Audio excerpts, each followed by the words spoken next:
যারা 90 দশকে জন্মেছিল তারা খুব বেশি স্পেশাল ছিল না, তবে প্রতিটা মুহূর্ত খুব আনন্দে কাটত তাদের। আনন্দ উপভোগ করতে বেশ কিছু প্রয়োজনও ছিল না, অদ্ভুত কিছু কর্মকাণ্ডে খুঁজে পেতেন খুশি থাকার মাধ্যম। হাতগুলো জামার মধ্যে ঢুকিয়ে মজা করে বলতো আমার হাত নেই। সুইচের দুদিকে আঙ্গুল চেপে অন অফের মাঝামাঝি ব্যালেন্স করার চেষ্টা করা হতো। বৃষ্টি হলে ছাতা না নিয়ে কচু বা কলা পাতা মাথায় দিয়ে বলতো দেখ জল গায়ে লাগছে না। ভিডিও গেম বলতে 90 দশকের মানুষগুলো বুঝতো শুধু মোস্তফা গেমসকেই। জীবনে যত টাকা মোস্তফা গেমসের পিছনে খরচ করত সেই টাকা জমালে হয়তো একটি প্লে স্টেশন কেনা সম্ভব হতো।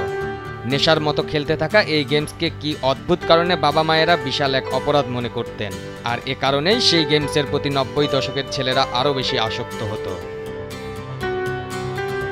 বর্তমান জেনজি জেনারেশন ভিডিও গেমস বলতে মূলত পাবজি বা ফ্রি ফায়ারে আসক্ত। পাবজি মূলত একটি যুদ্ধ টাইপ গেমস, যেখানে একটি জোনের ভেতর থেকে একে অপরের সাথে শুটিংয়ের মাধ্যমে লড়াই করে থাকেন এবং এর শেষ পর্যন্ত যে টিকতে পারে সেই বিজয়ী নির্বাচিত হন।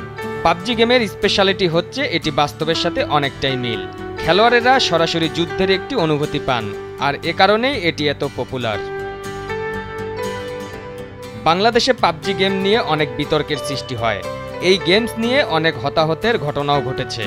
এছাড়া দিশেহারা হয়ে খেলতে গিয়েও অনেকের মৃত্যু হয়েছে।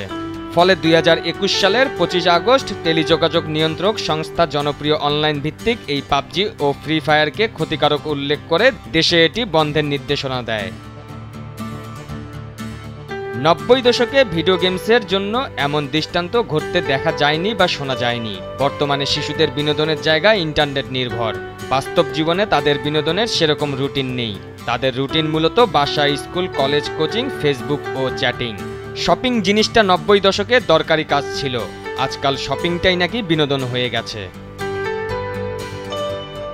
মোস্তফা ও পাবজি গেমসের পার্থক্যের মতো জেনজি ও 90 দশকের ছেলেমেয়েদের চাওয়া পাওয়াতেও রয়েছে আকাশ পাতাল পার্থক্য। আজকাল ছেলেমেয়েরা স্কুলে পড়তে যেতে হয় বলে হতাশায় ভুগে। এছাড়া প্রেম, বিষণ্ণতা, ইনসোমনিয়া সহ আরও কত জটিল ব্যাপার স্যাপার। আর 90 দশকের ছেলেমেয়েরা কলেজে ওঠার আগ পর্যন্ত মন খারাপ, হতাশা কি এগুলো বুঝতোই না। তাদের কাছে মন খারাপ মানেই ছিল এলাকায় ক্রিকেট বা ফুটবল ম্যাচের সময় প্রাইভেট পড়তে যাওয়া। পারভেজ মোশাররফ, ভোরের কাগজ।